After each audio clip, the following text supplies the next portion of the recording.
So we're here in Bali, Indonesia, also known as influencer hell. If Instagram had a capital, it would be here. This is the place where Australians, Americans, and Europeans call themselves expats, when really we just know they're f***ing immigrants. But we're not here for overpriced smoothie bowls, we're here to try some food. Let's check it out.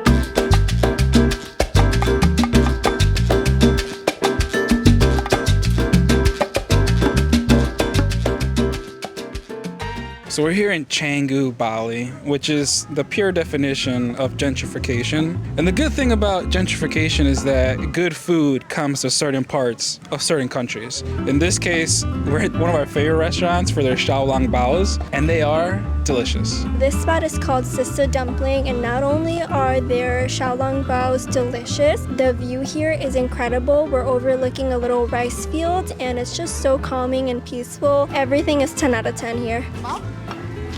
They get our ingredients ready here. So this step is crucial. First, I take a little bit of this chili oil crisp here. That looks incredible. They say to do equal parts vinegar and soy, but I like a lot of vinegar, so I go a little bit heavy with the vinegar. This is a measure with your heart kind of thing. Next, we're gonna add a little bit of soy.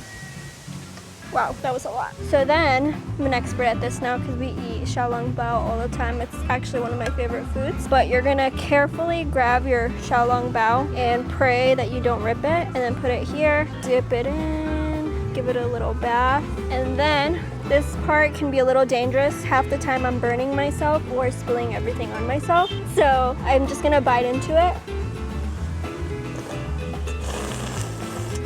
Drink the soup, and then you can go ahead and eat the whole thing. It's a one bite kind of thing, so. Wow, the minced pork, so flavorful, and I love the chili crisp, just complements the dumpling so well.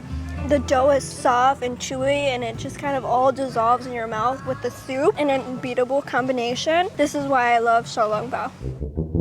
So this next spot is called Warung Nayoman, and this spot is a really cool spot for traditional Indonesian food. It's a little hidden, and there's just a bunch of women cooking in the kitchen. It smells amazing. We accidentally discovered this place a couple weeks ago. We're really glad we did.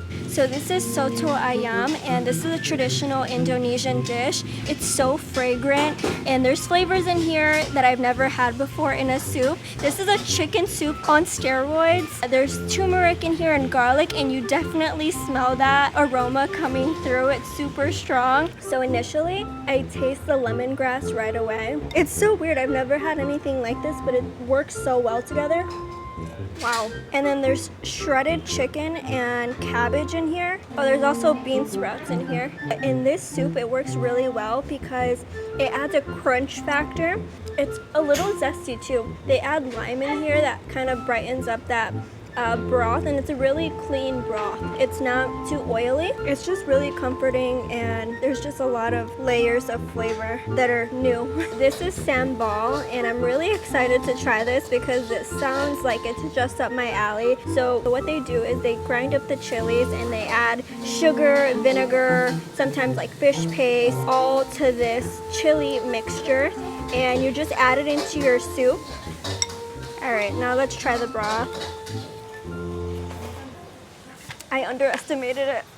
I put the tiniest bit, and it's so spicy. So what I ordered is Nasi Goreng, which in Indonesia is definitely a comfort dish. And we've been here for like 6 weeks, and it has become my comfort dish, you know? So basically it's made with garlic, tomato paste, shrimp paste. The umami flavors are definitely to the next level. Cause it's like, there's fried rice, right? But then imagine putting like tomato paste, garlic. So it's just like a lot of like really savory, salty flavors, you know? It's just so good. So for 2 dishes and 1 drink, it was 60,000 rupiah, which is like $3.70. So if you're broke, come here. All right, so the next spot is Vatos, which is a Korean taco place. And we just came from Mexico, so we just had amazing tacos, okay? So for us to keep coming back here, I think it says a lot. It's just the Korean flavors are just so good. Like it belongs in a taco. The Korean-Mexican combo is like literally unmatched. The struggle of having a small mouth. The pork belly is so tender. The pickled onions add like a nice vinegar touch, and the tortilla is soft and almost a little bit chewy. It's a flour tortilla, and it all just blends harmoniously. It's honestly so good.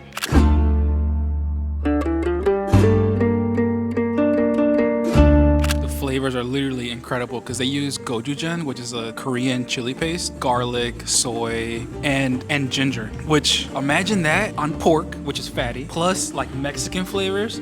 Oh my God, I'm drooling. Plus in a taco. We've been here like every other day, to be honest. It's an issue. So the crazy part, get ready for this. This one taco is the same exact price as those two dishes and the drink, which is absurd. But I do have to say that it's a freaking delicious taco. It's a $3 taco. Even in the States, no, in the States, tacos are like $3 now, inflation, but it's really good. So if you have money to spend, come here. I think my favorite part is that this place is always so empty. When you come here, you may ask yourself, why are you the only one in the restaurant? And it is because it is expensive. But I kind of like that it's always empty. It's like a private dining, you know?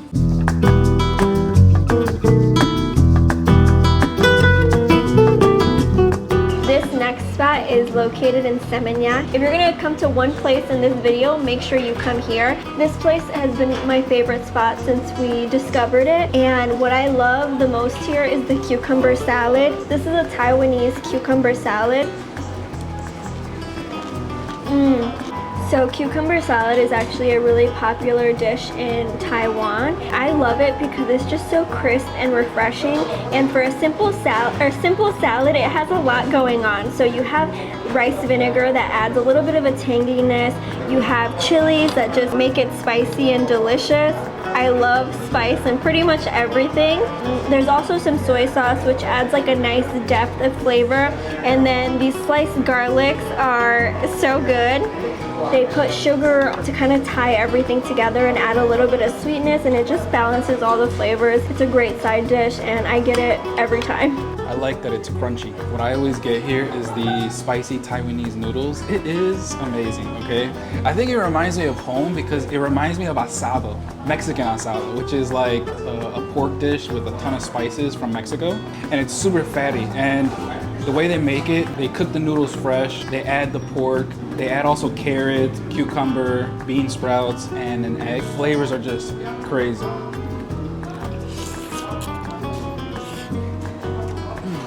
Another thing is the textures they get on point. Honestly, this is a better version of ramen. They run a tight ship back there. Like every person has one job. You're either boiling the noodles, you're either cutting up the vegetables, and then one person's plating, one person's cooking the egg. And there's so many timers back there, so they time like the noodles perfectly, the pork perfectly, the egg perfectly. Look at this egg.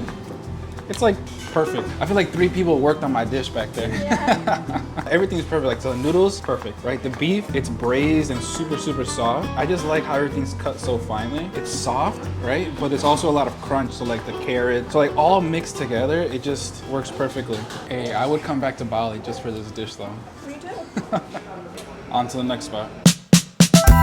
We just found this really cool cookie spot. Look at this cookie. There's whole pieces of chocolate on here. I want to tear it. Oh. It's a good chocolate chip cookie when it's slightly crisp on the outside and then gooey in the middle and like chewy. It's so delicious. All right, so this next restaurant is in Kuta. It's called Ina Sushi. And we came here kind of randomly one day and I ordered the steak teriyaki. It is the best steak I've probably ever had for the price. He's a cool guy. He used to work at a 5-star hotel and just opened this spot about a year ago. And look at the color. And he makes his own teriyaki sauce with soy sauce, mirin, and sake. And it is delicious. It's hard to explain how good this is, okay? It's so soft. I've had expensive steak, $60, $100 steaks, and it has never been this soft. So what makes it so tender is that he double sears it. He sears it on high heat, takes it off, cuts it, and it's pretty much raw. He cuts it, he puts it back on the heat, and he takes it off at the perfect temperature. Like every piece is so tender, and it's like a perfect medium, which is my favorite. I can't get over how good this is.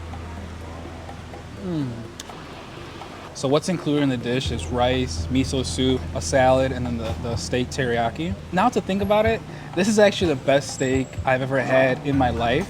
You know why? Because it's only $3. I've paid 30 times more for a steak that was not as good as this. When you're comparing it to this, there's no comparison. The secret is the way he cooks it. I love how this teriyaki isn't too thick. It's like nice and thin and kind of runny and liquidy. It's just perfect.